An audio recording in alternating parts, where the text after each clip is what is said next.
अस्सलामुअलैकुम, मैं हूँ आईजीएस, आपकी केमिस्ट्री इंस्ट्रक्टर। आज हम सॉल्व करने वाले हैं प्रैक्टिकल सेंटर के आगे के क्वेश्चन। जैसे कि पिछली एक वीडियो में मैंने 4 क्वेश्चन प्रैक्टिकल सेंटर के जो कि सेक्शन बी के थे वो अपलोड किए थे। आज हम करेंगे इंशाल्लाह ये सारे क्वेश्चंस, इनको जो है वो हम सॉल्व करेंगे और एक्सप्लेनेशन के साथ कि आपको अच्छी तरीके से समझ में आए, ताकि आप इस जैसे और दूसरे न्यूमेरिकल भी खुद से सॉल्व कर सकें। तो चलिए देर किए बगैर जो है वो बढ़ते हैं अपने पांचवें क्वेश्चन की तरफ। तो ये जो हमारा पांचवा क्वेश्चन है ये है basically the radius of planet Jupiter is 11 times as compared with that of the earth and its mass is 318 times that of the earth. Find the acceleration due to gravity on the surface of the planet Jupiter. ठीक है भाई, हम क्या बनाते हैं, पहले data तैयार करते हैं अपना जो जो हमें दिया हुआ है। Radius of the planet Jupiter is 11 times और as compared with that of the earth, यानी हमारे पास 11 टाइम अर्थ का रेडियस के बराबर है, यानी अर्थ के रेडियस से 11 गुना बड़ा। अर्थ का रेडियस अगर आपको मालूम है, आप 11 के साथ उसे मल्टीप्लाई कर दें। ठीक है, मास ऑफ जुपिटर हमें दिया हुआ है इन्होंने 318 times of earth, 318 times of earth radius. ठीक है, इसको भी अर्थ के रेडियस से कंपेयर किया गया है। बाकी हमें मालूम क्या करना है, एक्सेलरेशन ड्यू टू ग्रेविटी जो कि जीएम है, ये हमें मालूम करनी है। अच्छा, यहाँ पर मैं एक बात बताऊं, अगर तो आपको इनकी एक कांस्टेंट वैल्यू मालूम है तो आप सीधा सीधा मल्टीप्लाई कर दें और अपना आंसर निकाल दें। कौन से फॉर्मूले से? वो जो आपने फॉर्मूला पढ़ा होगा एक्सेलरेशन ड्यू टू ग्रेविटी अर्थ का, वो क्या पढ़ा था? वो आपने पढ़ा होगा जी ई, यानी अर्थ, जी जो होता है is equal to G M E, यानी mass of earth and radius of earth का स्क्वायर। ठीक है भाई, यही वाला हमारे पास जो है वो क्या चीज है, फॉर्मूला है किसका? अर्थ का मालूम करने के लिए। तो अर्थ हो या कोई सा भी प्लेनेट हो, ठीक है, उसके लिए हम क्या ये यूज करेंगे, यानी कि जी, अब की बार हमारे पास जे है यानी जुपिटर का मालूम करना है। ठीक है, और ये तो जी आपके पास कांस्टेंट होता है, इसके लिए हम जुपिटर का मास यूज करेंगे और इसके लिए हम जुपिटर का रेडियस मालूम करेंगे। अगर ये दोनों चीजें मुझे मालूम हो जाए तो मैं डायरेक्टली जो है उसमें लिखूं, यानी कि अगर मुझे इनकी कांस्टेंट वैल्यू पता है लेकिन मुझे इनकी कांस्टेंट वैल्यू नहीं याद, अमूमन बच्चों को नहीं याद होती, तो मैं किस तरीके से इसे सॉल्व कर सकती हूँ, क्योंकि इस जैसे काफी न्यूमेरिकल्स हमारे पास आते हैं। प्रैक्टिकल सेंटर में भी इसके 2 न्यूमेरिकल हैं, एक ये वाला और इसके और वाला, तो इसको बहुत अच्छी तरीके से सॉल्व करेंगे ताकि इस जैसे कोई भी न्यूमेरिकल आप आसानी से सॉल्व कर सकें।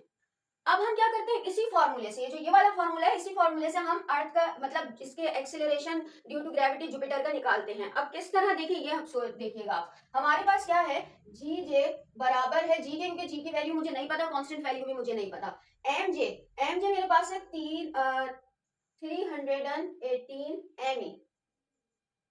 ठीक है, इसके बराबर है 318 एम ई के। अब क्या है मेरे पास, मैं यहाँ पर लिख दूंगी 318 एम ई और जरा इसको ब्रैकेट में कर देती हूँ सेपरेट करने के लिए। और रेडियस मेरे पास कितना है, रेडियस मेरे पास है 11 आर ई और इसका निकाल लेती हूँ मैं स्क्वायर। ठीक है भाई, अच्छा अब मेरे पास क्या है कि जी जे इज इक्वल टू जी, अब देखते हैं 11 का स्क्वायर मेरे पास क्या होता है, ये तो नॉर्मली पता है हमारे पास 11 टेंस हमारे पास होता है 110 और 121। ठीक है, तो 121 आर ई स्क्वायर। ठीक है, अब देखिए यहाँ पर सबसे जो मेन स्टेप है वो क्या है, जी जे को यहाँ करें।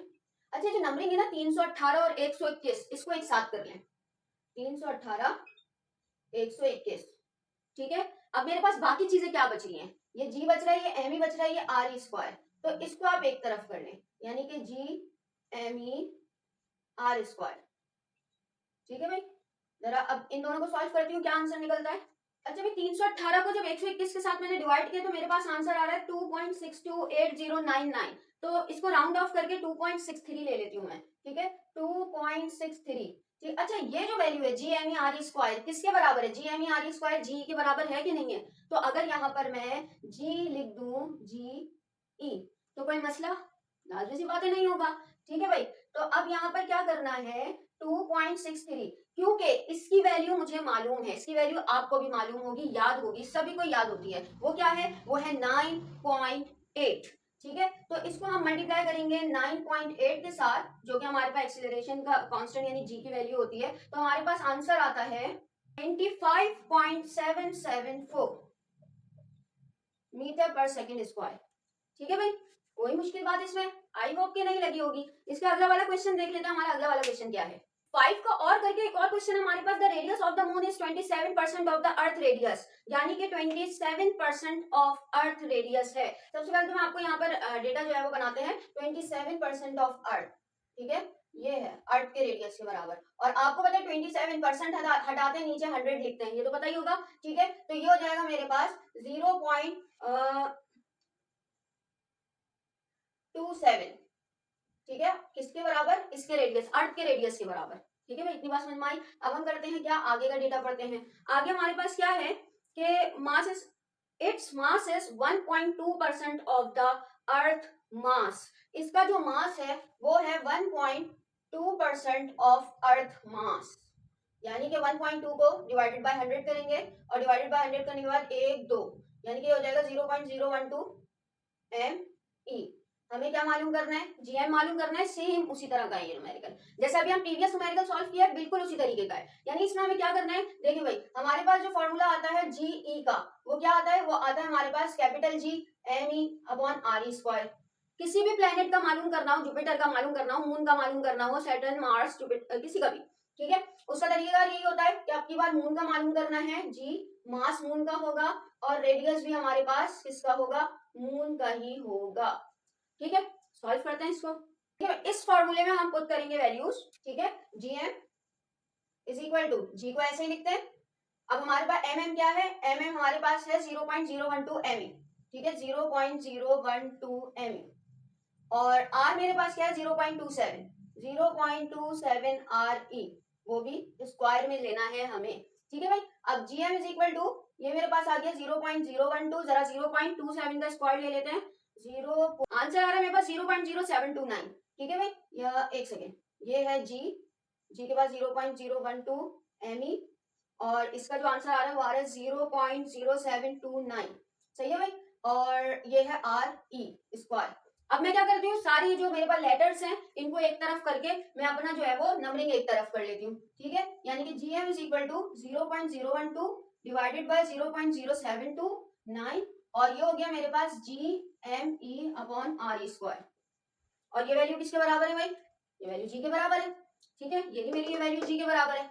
अब वही चीज करते हैं, दोनों को सॉल्व करते हैं, इसको सॉल्व करके मेरे पास आंसर आएगा 0.1646 मल्टीप्लाई बाय 9.8, जी लिख दूं यहाँ पे, पहले जी लिख देती हूँ, फिर 0.1646 मल्टीप्लाई बाय 9.8, और इसके बाद मैं इसको मल्टीप्लाई कराती हूँ तो मेरे पास क्या आंसर आ रहा है, मेरे पास आंसर आ रहा है 1.613 मीटर पर सेकेंड स्क्वायर, सही है भाई। इस तरीके से कोई भी क्वेश्चन आएंगे, आपने सिर्फ इस चीज को देखना है कि आपका मेन फॉर्मूला ये है जी निकालने का, और नॉर्मली किसी का भी निकालना है इसी तरह निकालना होगा, तो आपने अपने इसके फॉर्मूले से इसका फॉर्मूला ड्राइव करना है और अपना आंसर निकालना है, क्योंकि इसकी वैल्यू सबको पता होती है, ठीक है। मास की वैल्यू याद कर सकते हैं, याद कर ले, डायरेक्टली याद करके डेटा में से जो है वो आप अपना ये भी कर सकते हैं अगर आपको याद हो तो, लेकिन वही बात है हर किसी को ये वैल्यूज याद नहीं होती, ठीक है भाई। तो चलिए हम बढ़ते हैं क्वेश्चन नंबर 6 की तरफ। छठा क्वेश्चन हमारे पास है, a horse pull a cart horizontally, एक घोड़ा है, वो जो घोड़ा गाड़ी होती है वो उसको खींच रहा है, ठीक है, हॉरिजॉन्टली खींचेगा, लाजमी सी बात है, वर्टिकली ऊपर तो जाएगा नहीं, तो हॉरिजॉन्टली वो उसको खींच रहा है, ठीक है, with the force of 40 LB, ठीक है, हमारे पास जो फोर्स दी हुई है वो दी हुई है 40 LB, सही है भाई, इतनी बात समझ में आई। अच्छा वो कह रहे हैं कि ये तकरीबन at an angle of 30 degree above the horizontal, ठीक है, और जो वो एंगल बना रहे हैं वो तकरीबन हमारे पास है 30 डिग्री, हॉरिजॉन्टल है तो क्या होगा हमारे पास cos थीटा होगा, ठीक है, ये 30 डिग्री का है। फिर उसके बाद हमारे पास ये बोल रहे हैं move along at a speed of 6 mile. अच्छा यहाँ पर एक चीज याद रखिएगा, 6 माइल पर आवर, ये इन्होंने हमें क्या दी है, इसकी वेलोसिटी की वैल्यू दी है। स्पीड को चेंज करना है वो करना है सेकंड में, यानी आवर में दी हुई है, यहाँ पर हमने सेकंड में चेंज करना है, और ये माइल में दी हुई है, हमें फिट में करना है, fit mile, fit per mile, ठीक है। अच्छा उसके लिए मैं आपको एक बात समझा दूं, ठीक है, वो क्या है, याद रखिएगा कि हमारे पास 1 माइल, ये याद रखने वाली बात है, किसके बराबर है, 1760 यार्ड के, ठीक है भाई, 1 mile is equal to 1760 yard. अब यार्ड को फीट में कैसे चेंज करेंगे, तो ये याद रख लें कि 1 यार्ड आपके पास बराबर होता है किसके, 3 फीट के, तो यानी मैं 6 को पहले 1760 से मल्टीप्लाई कराऊं, जो भी आंसर आएगा उसे 3 से मल्टीप्लाई कराऊं, तो मेरे पास जो है वो क्या होगा, फीट पर सेकंड में जो है वो वैल्यू, और इसके अलावा आवर में दिया हुआ है और आपको पता है इसको जो है वो मुझे किस में चेंज करना है, सेकंड में चेंज करना है। तो मैं 60 को एक आवर को यानी कि आवर को 60 से, फिर 60 को 60 से मिनट में, ठीक है, मिनट से सेकंड। आपको पता है ना किस तरीके से करते हैं कि आवर को 60 से मल्टीप्लाई बाय 60, तो ये 1 आवर है, तो यानी कि 60 मल्टीप्लाई बाय 60 हो जाएगा। तो ये कुछ इस तरीके से बनेगा, ये मैं बता देती हूँ। यानी कि इसको हम कैसे करेंगे, हम इसको ऐसे करेंगे, माइल को ऊपर माइल को चेंज करेंगे, नीचे आवर को। तो ये हो जाएगा 6 multiply bye 1760 multiply by 3 divided by 60 multiply by 60। जरा देख लेते हैं इसको कैलकुलेट करने के बाद आंसर क्या आ रहा है। आंसर आ रहा है हमारे पास 8.8 फीट पर सेकेंड। इतनी बात समझ में आई? आई थिंक आ गई होगी। अच्छा, क्वेश्चन का आगे का पढ़ लेते हैं क्या है। ये कह रहा है how much the work does the horse do in 10 minutes. ठीक है भाई, 10 मिनट्स टाइम दिया हुआ है, वही मिनट को भी सेकंड में कर लेते हैं। 10 multiply by 60 is equal to 600 second, यानी कि 600 सेकंड में हमारे पास कितना वर्क डन होगा। ठीक है, और दूसरे में हमसे पूछा what is the power output of the horse. ठीक है, इसकी पावर भी मालूम करनी है। इतनी बात समझ में आ गई। अब हम क्वेश्चन को सॉल्व करते हैं फॉर्मूले के साथ। चलिए जी, पहले हम फॉर्मूला लिखते हैं। वर्क डन का फॉर्मूला क्या होता है हमारे पास, वर्क डन बराबर होते हैं, जो कि एंगल भी बना रहा है, F D cos theta. Horizontal angle है कॉस थीटा आएगा, वर्टिकल एंगल होता है साइन थीटा आता है हमारे पास। ठीक है, फिर इसके अलावा एक और चीज भी, यहाँ पर डी तो हमें दिया हुआ नहीं है, लेकिन यहाँ पर डी मैं आपको बता देती हूँ। डी हमारे पास क्या है, अगर आपको याद हो कि v is equal to D upon T, तो टी को इधर ले जाएंगे, डी बचेगा। तो हम डी की वैल्यू कैसे मालूम कर सकते हैं, D is equal to V T. इसके थ्रू हम डी की वैल्यू मालूम कर सकते हैं। ठीक है, और बाकी आपको पता है एक फॉर्मूला ये, दूसरा फॉर्मूला ये, और तीसरा जो फॉर्मूला यूज होगा यहाँ पर वो कौन सा होगा, वो होगा पावर का, power is equal to work upon T. ठीक है, ये चीज है। और बाकी हमारे पास यूनिट की कन्वर्जन भी है, यानी कि एचपी में पूछी हुई है पावर, तो वो हम आगे देख लेंगे हमें क्या करना है। तो सबसे पहले हम क्या करते हैं, वर्क डन निकालते हैं। सोल्यूशन की तरफ बढ़ते हैं। हमें पता है W is equal to F कितना है भाई हमारे पास, एफ मेरे पास है 40। ठीक है, डी की वैल्यू मुझे अभी मालूम करनी है, इसलिए मैं जरा ब्रैकेट में कर देती हूँ। डी क्या है, वी टी। वी क्या है हमारे पास 8.8 मल्टीप्लाई बाय टी कितना है 600। जरा पहले मैं इसको करती हूँ, फिर उसके बाद कॉस थीटा। आपको पता है भाई ये कॉस थीटा हमारे पास किसके बराबर होता है, ये होता है इसके बराबर। ठीक है, और इसकी जो वैल्यू आती है हमारे पास वो आती है 0.866। सही है, तो मैं इसकी बजाय अगर यहाँ पर ये लिख दूं तो कोई मसला तो नहीं है, 0.866। इतनी बात समझ में आई? ठीक है, अब जरा पहले मैं जरा डी की वैल्यू निकाल दूं, 8.8। मेरे पास आंसर आ रहा है 5280। तो यहाँ पर लिखते हैं W 40 multiply by 5280 multiply by 0.866। अब सॉल्व करते हैं इसको, सॉल्व करके आंसर क्या आ रहा है। अच्छा जी, इसका आंसर मेरे पास आ रहा है W is equal to 1.8 multiply by 10 की पावर 5। ये मेरे पास फोर्स है जो कि आपको पता है क्या है, LB है। ये मेरे पास 5280, ये बेसिकली क्या था, VT था। ठीक है, और V की अगर आप देखें यहाँ पर क्या है, फीट सेकेंड, और ये इसकी क्या होती है, इसकी होती है सेकंड। सेकंड से सेकंड कट गया, फीट बचा, फीट। और ये LB और cos थीटा की कोई नहीं होती, तो यहाँ पर ये हो जाएगा फीट LB। ठीक है, वर्क की हमारे पास जो यूनिट आई है। इतनी बात समझ में आ गई। आगे बढ़ते हैं। आगे हमसे क्या पूछा है, पावर पूछी है, और पावर बराबर है W अपॉन टी के। ठीक है भाई, यानी कि 1.8 मल्टीप्लाई बाय 10 की पावर 5 डिवाइडेड बाय 600। अब देखते हैं हमारे पास आंसर क्या आ रहा है।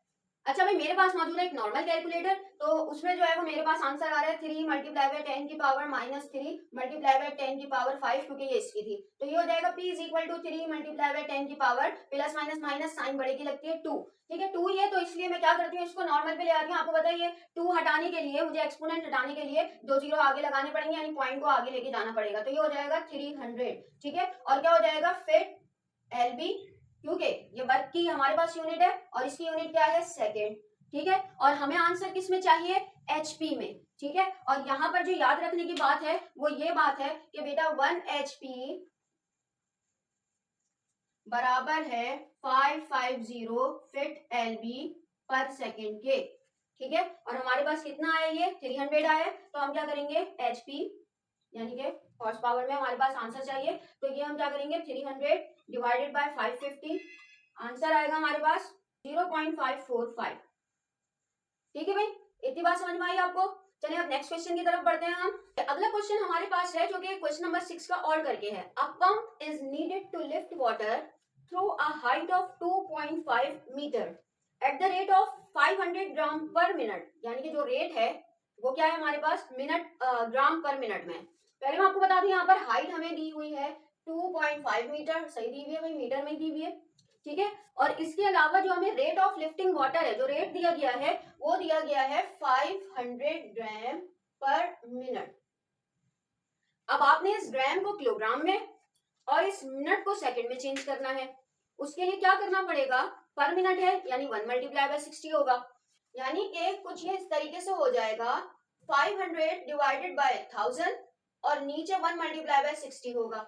तो अगर देखा जाए आगे जाके हमारे पास क्या होगा, हमारे पास हो जाएगा 500, ठीक है, 1000 मल्टीप्लाई बाय 60, ठीक है। अब जरा निकाल लेते हैं कैलकुलेटर से, हमारे पास क्या आंसर बन रहा है इसका। आंसर बन रहा है हमारे पास 0.0083 किलोग्राम पर सेकेंड। ठीक है भाई, इतनी बात समझ में आई। हम इसको कहां पर ले आए, किलोग्राम पर सेकेंड में। अब हमें मालूम क्या करना है, पावर मालूम करनी है, वो भी किसमें, एचपी में यानी कि हॉर्स पावर में। ठीक है भाई, स्टार्ट करते हैं अब इसको। अच्छा जी, अगर देखा जाए इस क्वेश्चन में, तो इस क्वेश्चन में हमारे पास यूज हो रही है पोटेंशियल एनर्जी। ठीक है, क्यों, क्योंकि जो हमारे पास बेसिकली वो लिफ्ट हो रहा है, तो उस हिसाब से जो है वो जब हमारे पास ऊपर की तरफ जा रहा है, तो आपको पता है कि वो हमारे पास पोटेंशियल एनर्जी एक्वाइट करेगा। वो जो पोटेंशियल एनर्जी एक्वाइट करेगा वाटर, ठीक है, वो किलोग्राम पर सेकेंड में, वो हमारे पास क्या होगी देखा जाए तो वो होगी पोटेंशियल एनर्जी हमारे पास इज इक्वल टू mgh के। ठीक है भाई, मास हमारे पास क्या है 0.03, इसको सॉल्व करते हैं 0.0083 मल्टीप्लाई बाय जी, हमारे पास आपको पता है 9.8 होता है, एक कांस्टेंट वैल्यू है, मल्टीप्लाई बाय हाइट हमारे पास है 2.5। ठीक है भाई, इसको कैलकुलेटर में सॉल्व करके देख लेते हैं कि हमारे पास क्या आंसर बन रहा है। तो आंसर हमारे पास इसको कैलकुलेट करके आ रहा है पोटेंशियल एनर्जी का, वो आ रहा है हमारे पास 0.204।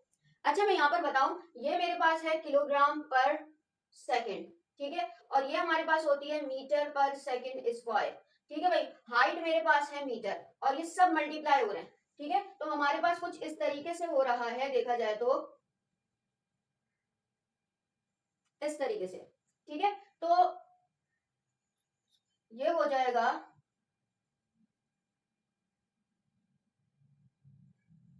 इस तरीके से, जिसमें से एक सेकंड हटा दे तो जोल बन जाता है हमारे पास। ठीक है, जोल पर सेकंड बनेगा, इसलिए इस यूनिट को जो है वो हम चेंज करेंगे जोल में फिर। ठीक है, तो ये जोल के बराबर है। अच्छा एक चीज हमें जो लेनी है वो हॉर्स पावर में लेनी है, तो हम क्या करेंगे, हमें पता है कि इतने जोल, ये हमारे पास जोल वो बराबर होता है किसके, वॉट के, यानी कि इसके बराबर होता है। अगर आप जोल पर सेकंड बोले या 0.204 वॉट बोले, बात एक ही है।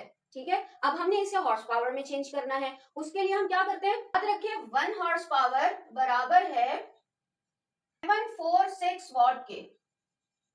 ठीक है भाई, यानी कि आपको क्या करना पड़ेगा, आपको जो है वो ये पोटेंशियल एनर्जी किसमें लेनी है, एचपी में लेनी है। ठीक है, यानी कि आपको अपनी पावर जो है वो बेसिकली एचपी में लेनी है। अगर आप देखें यहाँ पर एचपी में, तो हमारे पास क्या है बेसिकली, ये आएगा जो आंसर आया 0.204, इसको हम डिवाइड कर देंगे 746 से, देखते हैं हमारे पास क्या आंसर बन रहा है। आंसर थोड़ा बड़ा बन रहा है 0.000274। ठीक है, इसको हम लेकर जाते हैं 1 2 3 4, तो ये भी कर सकते हैं 2.74 मल्टीप्लाई बाय 10 की पावर -4 HP। ठीक है भाई, इस तरह करके भी हम इसका आंसर दे सकते हैं। चलिए अब बढ़ते हैं हम क्वेश्चन, ये हमारा क्वेश्चन नंबर 6 का और करके था। ठीक है, अब हम बढ़ते हैं अपने क्वेश्चन नंबर 7 की तरफ। अच्छा जी, अगला जो हमारा सवाल है क्वेश्चन नंबर 7, ये एसएचएम यानी पेंडुलम वगैरह से रिलेटेड है। A simple pendulum complete 4 vibration in 8 second on the surface of the अर्थ। दुनिया में एक पेंडुलम, ठीक है, बताया गया है कि वो 4 वाइब्रेशन 8 सेकंड में पूरी कर रही है, 4 वाइब्रेशन 8 सेकंड में। ठीक है, 4 वाइब्रेशन टेक टाइम 8 सेकंड। जरा मैं पता कर लूं कि एक वाइब्रेशन कितनी देर होगी, तो नॉर्मली आप अंदाजा भी कर सकते हैं, 4 जब 8 में कर रही है तो 1 2 में कर रही होगी। ठीक है, वरना नॉर्मली तौर पर जो फॉर्मूला है कि आप इस 4 को डिवाइड कर दें इससे, तो आपके पास जो है वो क्या 4 1 4 4 2 ही आंसर आएगा। यानी कि एक वाइब्रेशन दुनिया में, अर्थ की बात हो रही है, एक वाइब्रेशन जो है वो हमारे पास 2 सेकंड में हो रही है। ठीक है, यानी कि जो टाइम पीरियड है वो हमारे पास 2 सेकंड का है। इसके अलावा हमें क्या कहा है आगे, find its time period on the surface of the moon. Moon की सरफेस पर कितना टाइम लेगा, मतलब यहाँ का टाइम बताकर मून की सरफेस का टाइम पूछा जा रहा है। ठीक है, where acceleration due to gravity is 1/6 the value, ठीक है, ऑफ द अर्थ। यानी कि जो ग्रेविटी है जीएम जो है वो तकरीबन 1/6 है किसके, अर्थ की ग्रेविटी के। ठीक है भाई। अब देखो नॉर्मली तौर पर दुनिया में पूछा जाता है, हम एक्टिविटी कर लेते हैं, हम देख लेते हैं यार पेंडुलम में जो है वो क्या चीज है, कितनी देर में हो रहा है, तो स्टॉप वॉच लेकर खड़े हो जाते हैं। लेकिन मसला ये है कि अब इसको एक्टिविटी करने के लिए चांद पर तो नहीं जा सकते ना, तो अब हमने जो डेटा दिया है उसी के साथ हमें इसे कैलकुलेट करना ही पड़ेगा। चलिए इसको कैलकुलेट करते हैं। हम पहले फॉर्मूला देखते हैं हमारे पास टाइम पीरियड का फॉर्मूला होता क्या है। अच्छा जी, जो हमारे पास पेंडुलम के टाइम पीरियड का जो फॉर्मूला होता है आपको पता है कि वो हमारे पास क्या होता है, t is equal to 2 pi L upon g. ठीक है, टाइम पीरियड 2 पाई तो नंबर है, एल हमारे पास लेंथ ऑफ पेंडुलम होता है, ठीक है, और जी हमारे पास ग्रेविटी होती है जो उस पर एक्ट कर रही होती है। ठीक है, ये तो है दुनिया के बारे में बात, क्योंकि हम दुनिया में ही कर रहे होते हैं सारा काम। अब चांद के लिए हम टाइम पीरियड ऑफ चांद मालूम करना है, मून का टाइम पीरियड क्या होगा बेसिकली, उसके लिए मुझे क्या करना पड़ेगा कि लेंथ तो मेरी जाहिर सी बात है चाहे इधर हो या उधर हो, कोई मसले वाली बात नहीं है। हाँ, ग्रेविटी जो है वो मून की यूज करनी पड़ेगी। तो इस फॉर्मूले में जो डेटा हमें दिया गया है वो डेटा जरा डाल के देखते हैं हमारे पास क्या आ रहा है। ठीक है, तो हमारे पास टी एम बराबर है 2 पाई, ठीक है, इसके बाद ये आ गया मेरे पास एल अपॉन, और जीएम कितना है मेरे पास 1/6 जी ई। अब इस 1/6 को मैं उल्टा करूंगी तो ये 6/1 हो जाएगा, क्योंकि मल्टीप्लाई करना है बेसिकली, इस तरीके से है ना ये 1/6 जी ई। मुझे क्या करना है, L upon ji E multiply by 6/1 करना है। ठीक है, नीचे वाला वन तो लिखते ही नहीं है, तो अब हम यहाँ पर क्या करेंगे, T M is equal to 2 pi L upon ji E, और 6 को ले आती हूँ मैं यहाँ पर। सही है भाई, कितनी बात समझ में आई। आप क्या करते हैं, अच्छा ये 6 भी तो इसी के ही अंदर है देखा जाए, 6 को क्यों ना अलग ही कर दूं मैं। ठीक है, इस 6 को अलग कर दूं और अपनी बाकी सारी चीजों को अलग कर दूं, यानी कि इसको मैं कुछ इस तरीके से कर दूं कि 6 में ले आती हूँ यहाँ पर, और ये जो बाकी चीजें हैं 2 पाई, ठीक है, एल अपॉन जी इसको अलग ले आती हूँ।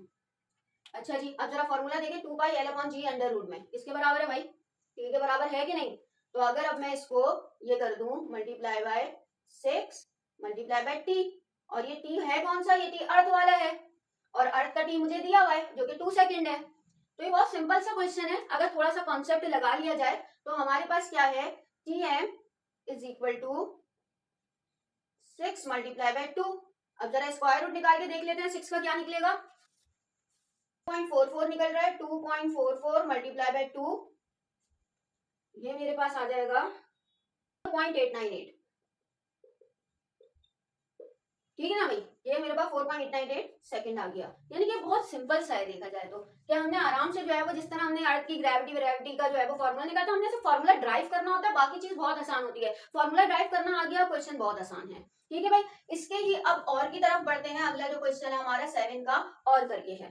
अगले क्वेश्चन का क्या है हमारे पास, अगला क्वेश्चन है, body hanging from a spring is set into the motion and the period of oscillation is found to be 0.5 second. एक बॉडी है जिसको स्प्रिंग से लटकाया हुआ है, और एक नॉर्मल सी बात है भाई, स्प्रिंग में जितनी ज्यादा फोर्स लगेगी स्प्रिंग उतना ज्यादा एक्सटेंड होगा, फैलेगा, मतलब बड़ा होने की कोशिश, जिसे हम एक्सटेंशन कहते हैं। ठीक है, जिसको नॉर्मली तौर पर जो है वो स्ट्रेस भी कहा जाता है। स्प्रिंग में स्ट्रेस आ गया है, वो एक्सटेंड हो गया है, ठीक है, उसमें एक्सटेंशन हो गई है।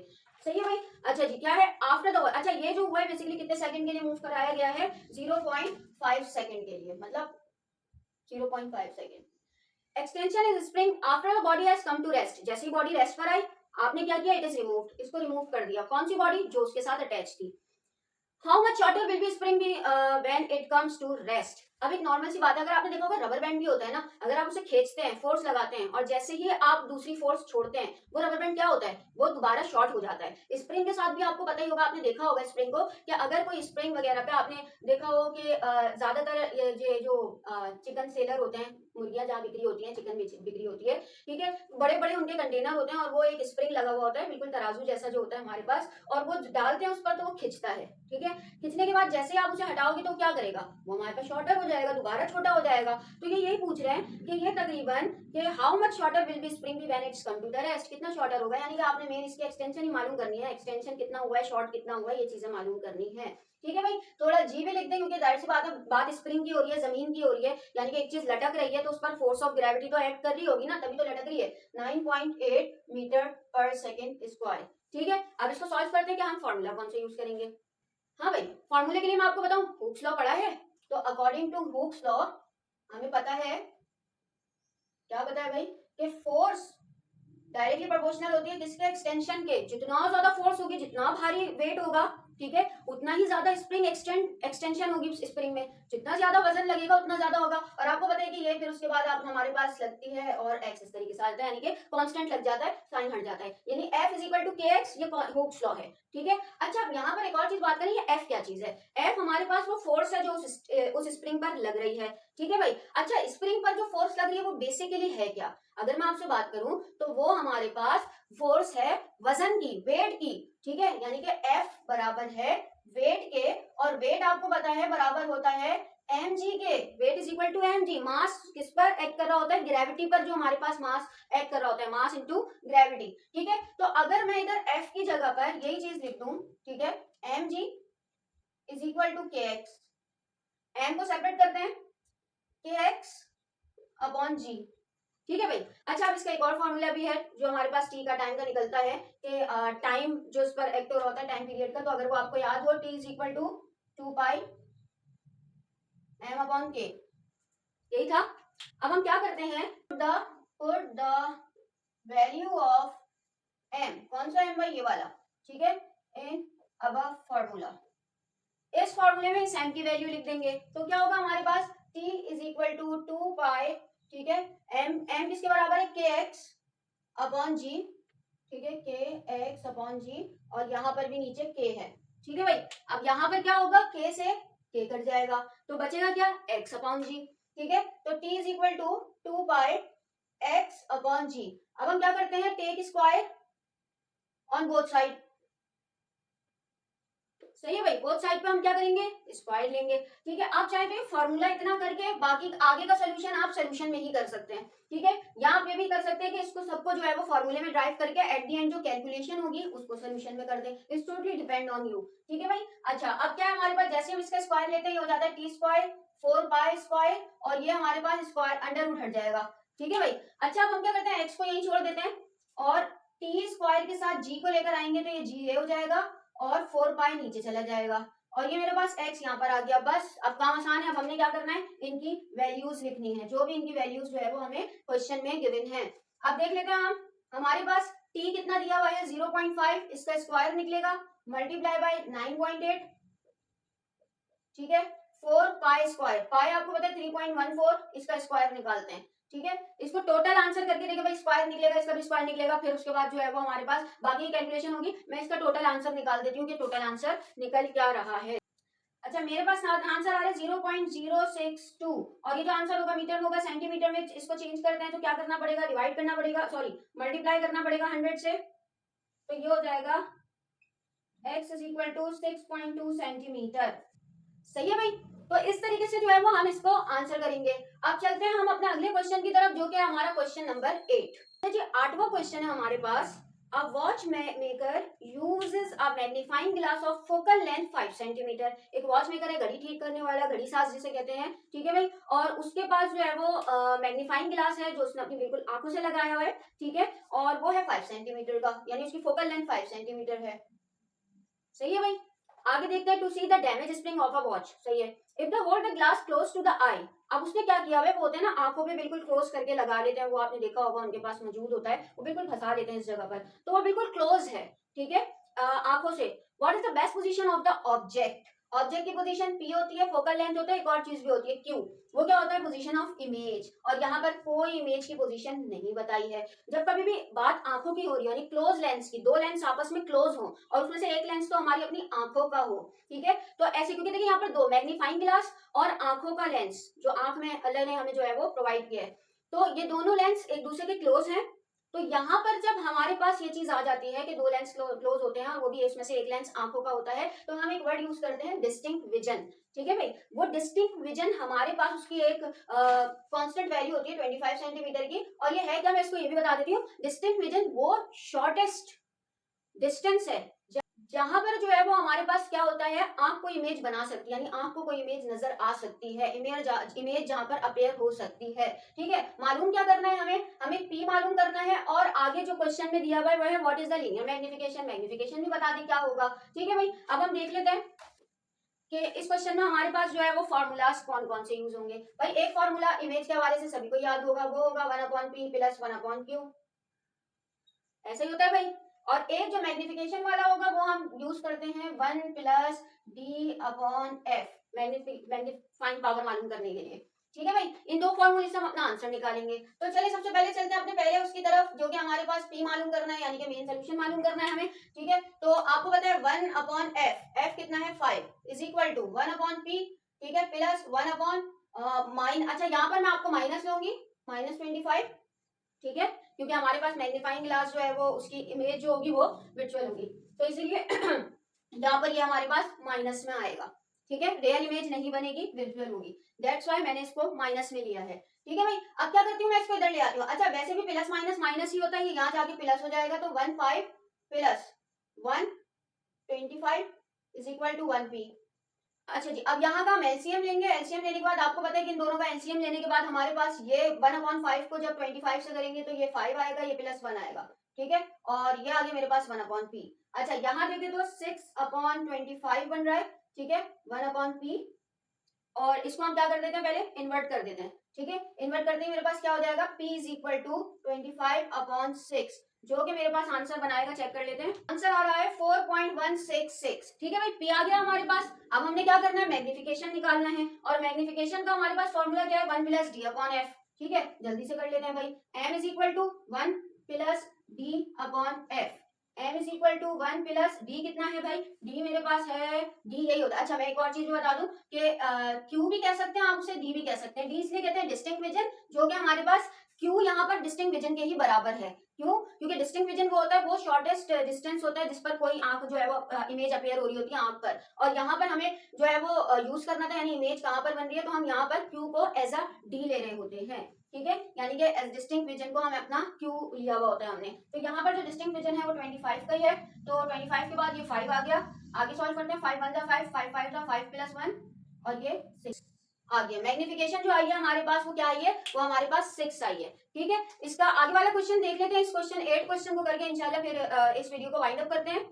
चलिए जी, अगला सवाल हमारे पास है, N astronomical telescope has a length of 105 centimetre. भाई एक टेलीस्कोप है जिसकी लेंथ हमें दी हुई है 105, टेलीस्कोप 105 सेंटीमीटर, और सीधी सी बात है भाई, सेंटीमीटर में दी हुई है, मीटर में कन्वर्ट तो करना पड़ेगा, और मीटर में कन्वर्ट करने के लिए आप इसे क्या करेंगे भाई, आप इसे जो है वो 100 से डिवाइड करेंगे, और 100 से डिवाइड करने के बाद 105 डिवाइडेड बाय 100, 2 डिजिट पीछे जाएगा तो ये हो जाएगा 1.05 मीटर। ठीक है भाई, इतनी बात समझ में आ गई। अच्छा अगला आगे सवाल पर बढ़ते हैं, एंड इट्स मैग्निफिकेशन इज 6। भाई मैग्निफिकेशन 6 है।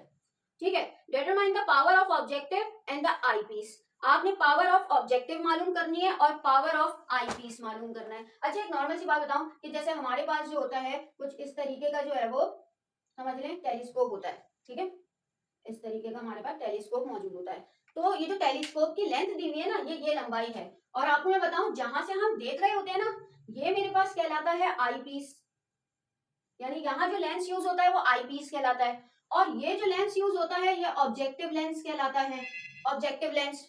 ठीक है भाई, इतनी बात समझ में आई। अब देखो हमें क्या दिया है, हमें और इसकी जो मैग्निफिकेशन पावर होगी वो लाजमी सी बात है वो दोनों ही को ही मिलाकर होगी। ठीक है, अच्छा यहाँ पर हमारे पास जो ऑब्जेक्टिव, इसकी भी मैग्निफिकेशन पूछी है, इसकी भी, टेलीस्कोप की नहीं पूछी, सिर्फ इसकी अलग पूछी है, इसकी अलग पूछी है, इस लेंस की अलग, इस लेंस की अलग। ठीक है, उसके लिए हम क्या करेंगे, हमारे पास जो नॉर्मली फॉर्मूला होता है वो होता है power is equal to 1/f, यानी कि ऑब्जेक्टिव के लिए ऑब्जेक्टिव की फोकल लेंथ मालूम होना जरूरी है, और सॉरी ऑब्जेक्टिव के लिए, ऑब्जेक्टिव लेंस के लिए ऑब्जेक्टिव की फोकल लेंथ मालूम होना चाहिए, और आई पीस के लिए आई पीस की फोकल लेंथ मालूम होना चाहिए। ठीक है, और हमें यह भी पता है कि मैग्निफिकेशन, मेन मैग्निफिकेशन बराबर होती है किसके, focal length of objective lens divided by focal length of eyepiece lens. ये टेलीस्कोप की बात हो रही है, टेलीस्कोप की मैग्निफिकेशन, टोटल मैग्निफिकेशन टेलीस्कोप की इसके बराबर होती है। ठीक है, इसके अलावा हमें एक और चीज भी पता है, वो क्या पता है कि इन दोनों की फोकल लेंथ मिलाने के बाद हमारे पास, यानी कि focal length of objective and focal length of eyepiece, हमारे पास मेन लेंथ बनती है किसकी, टेलीस्कोप की लेंथ बनती है। ये लेंथ बनती तब है जब हम इन दोनों के फोकल लेंथ को वो करते हैं, प्लस करते हैं। तो यार अब हम क्या करेंगे, हमें तो असल ये फॉर्मूला यूज करना है ना, लेकिन इसको निकालने के लिए यानी कि मुझे एक तरीके से एफ भी मालूम करना है, पावर ऑफ आई पीस, और इसके अलावा पावर ऑफ ऑब्जेक्टिव लेंस भी मालूम करना है, तो इसीलिए मुझे दो फॉर्मूले यूज करने पड़ेंगे। उसके लिए जरूरी है मुझे दोनों चीजें मालूम हों। अब मुझे क्या करना है वो मैं आपको बताती हूँ। सबसे पहले मैं क्या करूंगी, फाइंडिंग एफ ई, और ट्रिक देखिए मैं क्या लगाने वाली हूँ। हमारे पास ये वाला फॉर्मूला है, इस फॉर्मूले को यूज करती हूँ, मुझे पता है m is equal to F O upon F E, ठीक है। अब मैं इधर वैल्यूज लिखती हूँ, m कितना था मेरा 6 is equal to F O upon F E को मैं ले जाती हूँ 6 के पास, तो ये हो जाएगा 6 F E is equal to F ओ।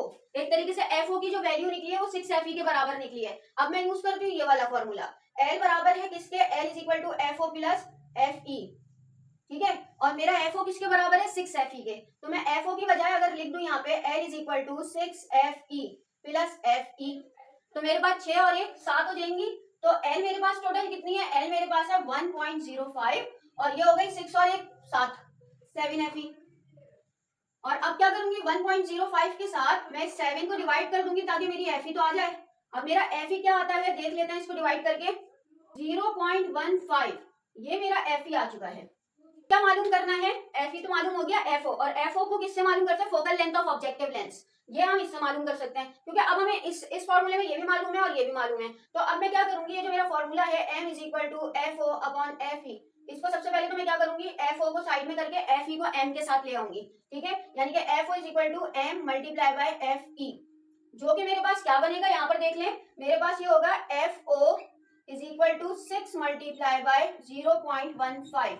अब देख लेते हैं मेरे पास एफ ओ क्या निकल कर आ रहा है, 9 मीटर, ठीक है भाई। अब मेरे पास एफ ओ भी आ गया, ये रहा मेरा एफ ई, ये रहा मेरा एफ ओ।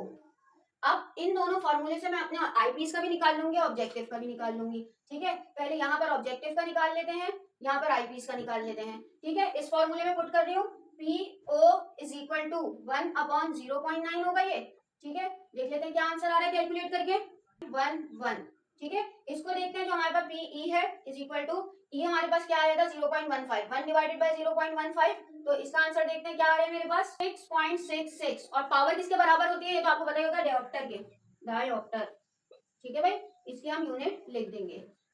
ओके तो इंशाल्लाह नेक्स्ट में हम बी सेक्शन को कंप्लीट कर देंगे। जो रिमेनिंग क्वेश्चन हमारे पास बचे हैं वो भी 4 या 5 ही बचे हैं, उसको कंप्लीट करके फिर next to next C section पर आएंगे। सी सेक्शन को एक ही वीडियो में कवर कर लेंगे, यानी कि इसके अभी आगे 2 पार्ट्स और आएंगे। तो अगर चैनल को सब्सक्राइब नहीं किया तो सब्सक्राइब कर लें और बेल नोटिफिकेशन को प्रेस कर लें, ताकि जो है वो आने वाली नई जो इसके सोल्यूशंस होंगे उसका नोटिफिकेशन आपको मिलता रहे। बाकी लेक्चर समझ में आए तो अपनी क्लासमेट्स के साथ जरूर शेयर कीजिएगा, पढ़ाई पर फोकस करते रहिएगा और अपना ख्याल रखिएगा। Thank you.